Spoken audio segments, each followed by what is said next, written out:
Vous êtes bachelier ou étudiant des séries scientifiques. Vous aspirez à devenir un cadre polyvalent, capable d'appréhender les nouveaux défis qui gouvernent le monde des sciences et de la technologie. Entrez dans la grande histoire de l'École supérieure de génie industriel et biologique. Votre formation est assurée par des universitaires certifiés CAMES, avec plusieurs années d'expérience dans le domaine. ESGIB vous offre une formation dans les filières suivantes: génie biologique, génie des industries agroalimentaires, génie des industries chimiques, hygiène, qualité, sécurité et environnement, génie des procédés industriels. Les inscriptions et réinscriptions se poursuivent. Nous sommes à Sacré-Cœur 3 Extension, en face VDN. Pour tout renseignement complémentaire, appelez-nous au 33 867 02 03, 33 867 02 03 ou au 77 094 05 75, 77 094 05 75. Email esgibsub@gmail.com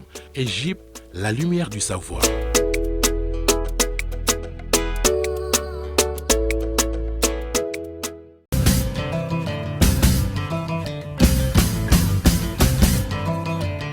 juróom ñaari waxtu toftal fanweeri simili ci télévision Futurs Médias dal leen ak jàmm ci xibaaru marax yi dina bokk ci li ñuy waxtaane tey bés bu ñu jagleel lépp lu aju ci wàllu décentralisation ñu ko doon màggal tey foofee ca Diamniadio ci teewaayu njiitu réew mi ak ñëpp ñi nga xam ne ñoo seq collectivité locale yi loolee may na leen ñoo àdduwaat rek jëmale ci li nga xamante ne moom la ñu nemmeeku jamono ji muy coowal suuf bi bëri ci réew mi ak itam lu aju ci l'acte 3 décentralisation dinañ ci ñëw ni mu gën a yaatoo dinañ wax tamit ci mbiru Covid 19 ak juróom-ñett fukki détenu wala ñu tegoon loxo rek te ñu amee woon doomu jàngoro ji di coronavirus. ñoom nag jëwriñ bi ñu dénk lépp lu aju ci wàllu justice nee na wër nañu ba delluwaat nañ seen cellule. loolee nag xamle na ko rek gannaaw bu mu daan amal ab ndaje dinañ wax tamit ci li nga xamante ne jamono ji bët yëpp a ngi ca Guinée wala République de Guinée foofee nag. fii la ñu koy dooree ak ambassade bu République bu Guinée bu nekk fii ci Ndakaaru te ci suba nag suñu ndaw dellu woon nañ fa gannaaw coow li fa amoon démb rek diggante ay ndaw yu fare ci Seydou Dalein Diallo doon jàmmarloog takk der yi. loolee nag dinañ ci àddu bu baax a baax ak société civile bi jàpp ne rek ñi nga xamante ne waa CEDEAO boobaak léegi dañ leen doon déglu te dégluñu benn yoon bu ñu àddu jëmale ci mbir moom nga xam ne jamono ji daanaka dafa ëlëm ñu bëri mbokk yi li mooy ponk yi gën a fës boo leen taaxirloo tuuti ñu yaatal.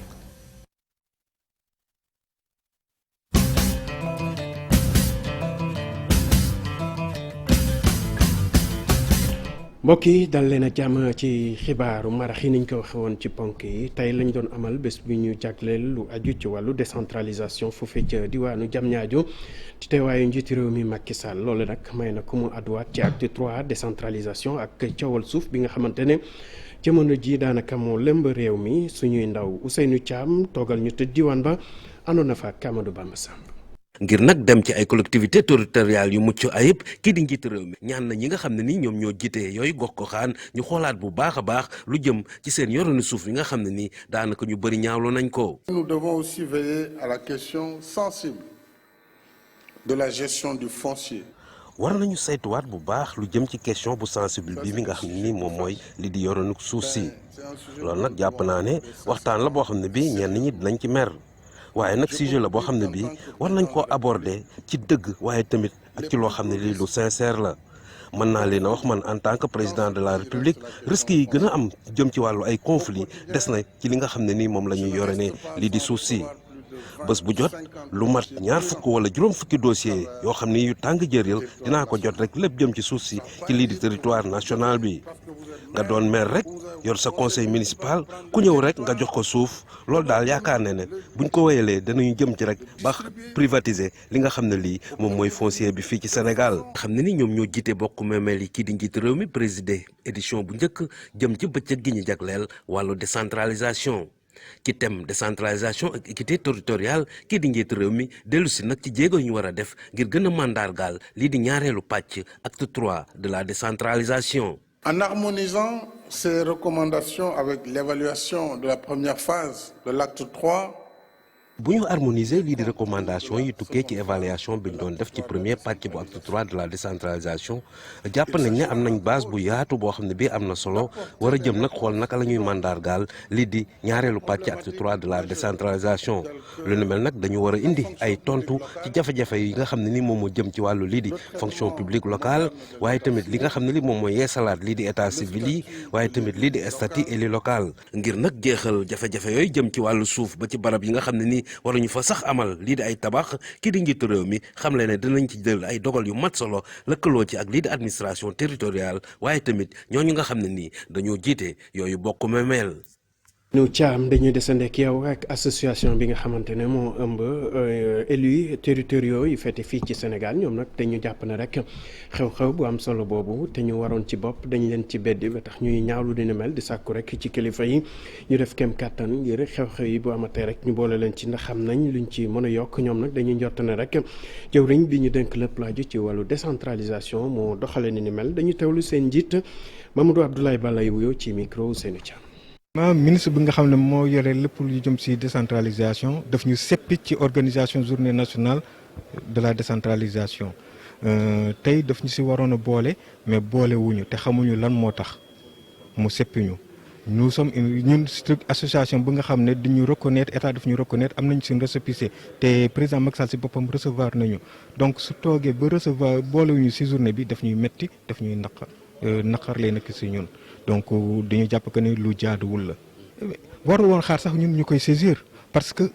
association nationale bi nga xam ne reconnue par l'État am récépissé am su ñu waxee journée nationale de la décentralisation obligatoirement daf ñu waroon a saisir boole ñu ci parce que association d'élus territoriaux lañ. dañu dem ba ca diwaanu banlieue foofee ca Pikine nag ab jàmmarloo amoon na fa tey diggante takk der yi ak ñenn ñi fa fekk baax foofee nag li ko waral dañu ne bëgguñu benn yoon ñu jaay li nga xamante ne mooy technopole ak site bi ñuy duppee wat gaynde loolu nag taxoon na ab jàmmarloo am fa tey sax jamono ji ñuy wax ak yenn waa conseil ba ñu ngi en réunion wala ñu ngi amal ab ndaje ñu ne nag jamono ji li leen gën a ñor mooy fexe ba seen sëgg yooyu ñu yokk ko bu baax a baax Habib Faye ak Modou Diop ñu teewal ci diwaan ba. nii la ñu ko gisee mu metti lool fii ci diwaanu Pikine Ouest conseil municipal bi ñoom ñoo daje ngir mën a délibérer li ñeel wàllum yokk almeer yi ñoom ñi ñu ne deet duñu ko nangu askan wi fippu janook ñi nga xam ne ñooy way takku der yi di sànnantey xeer ñii itam di sànni gaz lacrymogène yi. Le conseil municipal est en train de se réunir. Nous connaissons les textes. Nous savons que si le conseil municipal adopte le point numéro 4 ou bien adopte l'ensemble de ces points-là, monsieur le représentant de l'État, en l'occurrence le sous-préfet, il a 15 jours en première lecture et 15 autres jours en seconde lecture, ce qui fait 1 mois pour approuver cela. ay arrestation yu bëri am na ci Daouda Gueye ma nga xam ne ci collectif bi la bokk moom tamit jàpp nañu ko tax na itam waa Pikine yi mer la ñu def. xam nga ni nekku leen ci dëgg mais trois nit dañ koy def ñu ne bu ñu rayoon xam naa ne seen trois la nekk.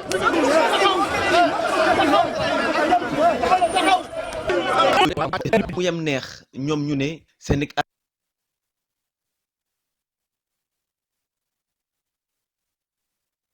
ñuy jégalu rek ci jafe-jafe yooyu du ñàkk ñu ñëwaat ci xibaaru français yi di ñëw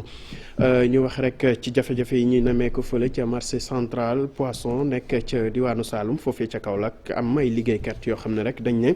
boobaak léegi nag jotuñu seen salaire wala dafay yéex lool ba tax rek jamono ji dañu jàpp ne rek nañu yore marché ba moom dëppul ak niñ ko soxlaa ba tax na rek jamono ji moom ñu ngi sàkku ci kilifa yi ñu gaaw jël fay matuwaay ci jamono jooju nag directeur ba moom nee na rek am nay jafe-jafe yu ñu wekk ci wàllu koom foofu terewul nag ñu ngi def kem kattan rek ngir fexe ba am li nga xamante ne mooy tax liggéeykat yi gis seen bopp nee na nag leneen liñ ci yokk mooy dañu jàppoon ne rek banque yi nangootuñu jëflanteek waa marché yi loolu moom nee na amul benn yoon. jël si wax ci mbas mi fii ci réew mi coronavirus ak tolluwaayam bésub tey ji nag ñu ne amul kenn ku ci ñàkk bekkanam ci loole nag ñu ngi amaloon lu toll ci juróom-ñetti téeméer ak juróom-ñeent fukk ak ñetti test ci loole nag ñaar fukk ak ñeenti nit ñoo amee doomu jàngoro ji ci loole nag nee nañ am na lu toll ci juróom fukki nit ak benn yoo xam ne amee woon nañ ko wér nañu ba dellu ñu ci seen i mbokk lu toll nag ci juróomi cas grave lañ nemeeku jamono ji ñoo xam ne rek ñu ngi leen di toppatoo ci biir l'hôpital yi. leneen lu ñuy waxtaanee aju ci mbas moomee nag ñu ne jamono ji seetlu nañ ne wàññeeku na bu baax a baax nag loole nag fii ci Afrique ak itam ca biti réew ñu ne nag jàmmaarloo wala sax lépp lu ñu def rek ngir mën a jële fi mbas moomee ñu ngi def kem kàttan rek nee nañ dinañ fexe ba lépp lu lalu ci wàllu santé wala science sociale ñu boole ko ci bu ko defee rek xeex bi moom mën a jur loo xam ne rek ñëpp ci gis seen bopp Pape Fara ñi nga anoon ceeg yi subaru wàññite kaaw Covid-19 yi nga xam ne moom la ñu nemmeeku ci Sénégal war nañ ko mun a xayma natt ko bu baax a baax naka noonu diagnostiqué ko ngir xam lan moo ko waral li nu mel nag ñenn ñi jàpp ne immunité collective la wala déet waaye nag da nga ko war a gën a gëstu. am na ñu naan dañu am immunité collective am na ñu naan dañu am immunité croisée maanaam mooy suñu yaram yi dafa am capacité wu xeex contre jàngoro virus bi am na ñu ne. xale yi dañu nekk jeune donc population bi li ci ëpp ay jeunes lañu donc suñu amul signe duñu transmettre loolu yëpp pour man gëstu yooyu dafa des pour man tontu loolu dafa teel xam nga teel na gëstu yu doyul mais en tout cas am na lu ñu constaté parce que ñoo ngi doon xaar après màggal bi xam nga gisuñu loo xam ne ba léegi gisuñu loo xam ne mën na jaaxal na nit ñi mais en tout cas pour l'instant xam nañ am na lu fi xaw mais kenn xamul. askan wi ni nga xam ne noonu la ñu gisee woon Covid-19 bi mesures yi nga xam ne moom la nguur gi jël naka noonu système résilience bu secteur santé question yu bëri yu nu mel moo taxoon ñu amal ab gëstu ngir gën a mën a comprendre. pàcc bi ci jëkk maanaam mooy bu ñu seetee ni ko nit ñi ni ñuy xalaatee épidémie bi maanaam dafa évoluer du benn yoon rek ci début bi dañ ci d'accordoon nangu lépp loo xam ne wax nañ leen ko bu leen dem jumaa bu leen dem jàkk toog leen seen kër tëj leen marché yi ñu nangu ko mais bi ñu demee ba sonn gis nañ ni dañu fippu mais fipp boobu tamit mën naa ni gouvernement bi dégg na ko ba pare indi ay solution. leneen loo xam ne tamit waxtaane nañ ko moo nekk wàllu vaccin yi ak askan yi naka lañ koy gisee. dinañ gis ngeen ne par exemple bu ñu xoolee vaccin bi boo xoolee si njëlbeen ñu comprendre ñu yoon ne vaccin bi am na ñoo xam ne ñu ngi xalaat ne vaccin bi nii dañ koy indi pour tester ko si ñoom am na ñoo xam ne yaakaar ne vaccin bi bu ñu ko defee dafa am loo xam ne dafa leen di indi dafa leen jural leneen dañuy foog ne léeg-léeg ay complot leen am na ñoo xam ne ñu ngi xalaat ne donc bëri na li nga xam ne lu ñu koy ay tubaab mooy fake news li nga xam ne nekkul loo xam ne aju na si dëgg mais tamit moo tax baax na ñu ñëw waxtaan ak askan wi bu wax leen li nga xam ne moo baax si ñoom ak li nga xam ne moo baaxul si ñoom. bëccëg bi ñu jagleel nag wàllu Covid-19 science sociale ak santé publique loolu tax na ñi nga xam ne ñoom ñoo ciy jëngu daal di waxtaan bu baax a baax ci thématique yu bëree bëri naka noonu ak xalaat yu yees yoo xam ne dinañ ko am mun a anticiper ci yeneen pandémie daal di ñëwee.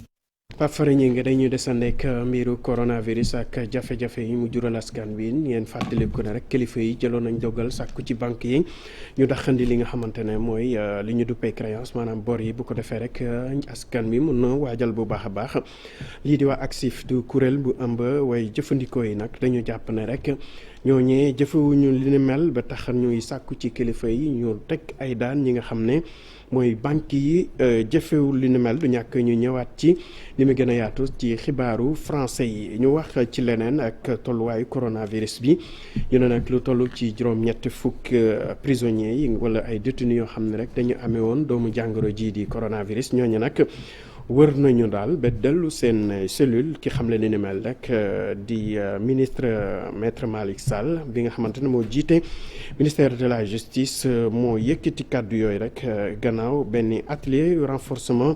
droit institution bi ñu doon amal ñu teewlay kàddum ci micro di Sapré. ba bis bi tey amul benn prisonnier ku nekk en prison ku ñu infecté te loolu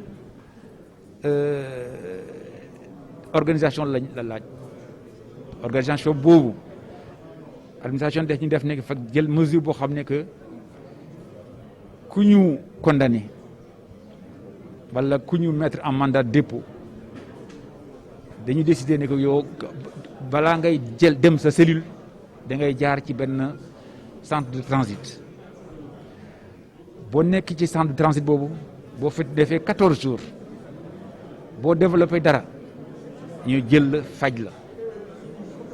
bu ñu la faj ba pare nga rejoindre sa cellule bu ñu gisee nga deful amuloo développé dara benn kii nga dem sa cellule loolu moo ñu dimbal am nañu à peu près ay 80 personnes à peu près ñoo xam ne dañuy infecté mais infection yooyu ci centre de transit yooyu la ñu leen remarqué ce qui fait que ñëpp ñu infecté woon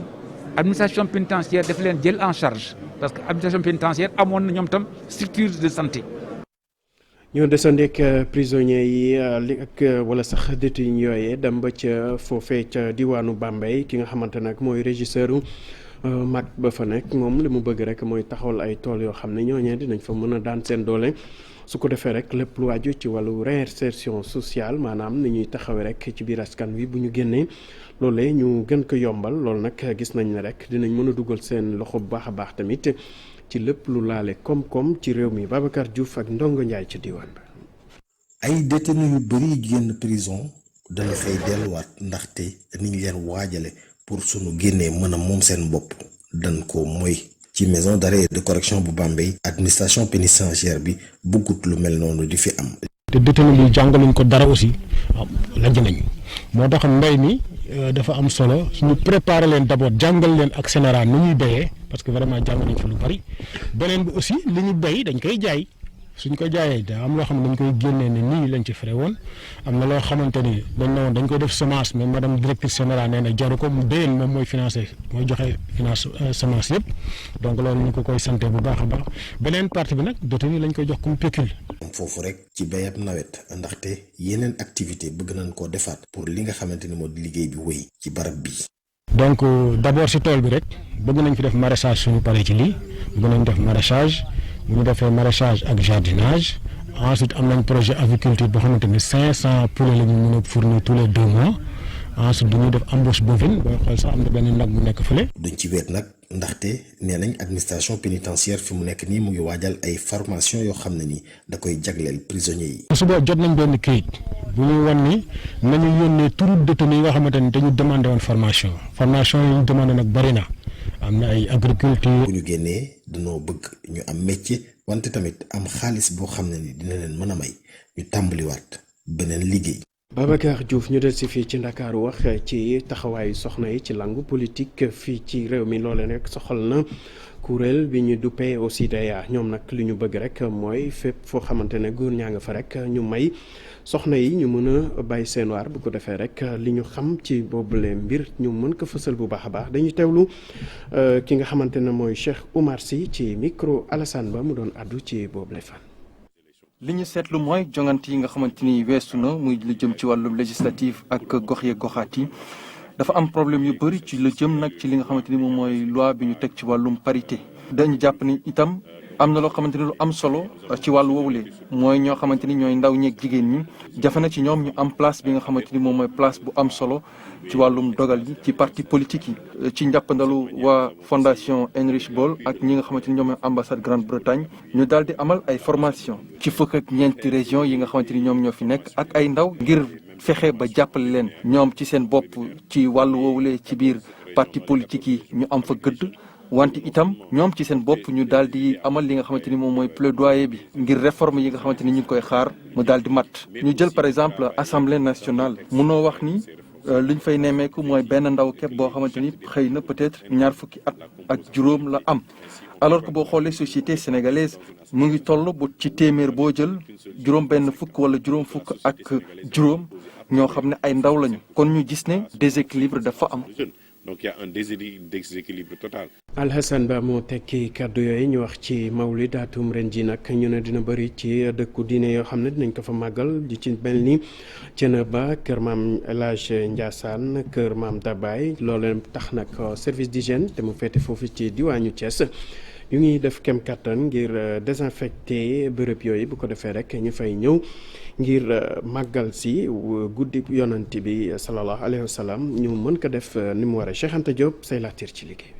ñi ngi geetaro yor ay machine yuy génne produit di ay moteur manuel lu ñuy wax grand débit ay oto dugg ci dëkk diine yi nga xamante ni fan la ñu fas yéene gàmmoo ren ji ngir nag fexe ba benn virus du fa taxawaalu waa service d'hygiène bu Thiès ànd ci ak ñi jóge Tivaouane Ngaye Mékhé Thiénaba nag la ñu doore liggéey. xalif général bu Tidiane bi nee na nit ñi gàmmu mais nañu toog seen kër mais si côté bi gis nañu que am na yeneen këru diine yoo xam ne nee nañu dinañ def gàmmu mooy comme Thiénaba fu ñu nekk tey diini mais aussi moom mooy famille Ndiégeen bu nekk Thiès mais aussi mooy Ndiassane am na yeneen kilifa diine yoo xam ne aussi nee nañ dinañ def gàmmu si région de Thiès donc beneen particularité bi mooy que dañ nekk ci contexte coronavirus donc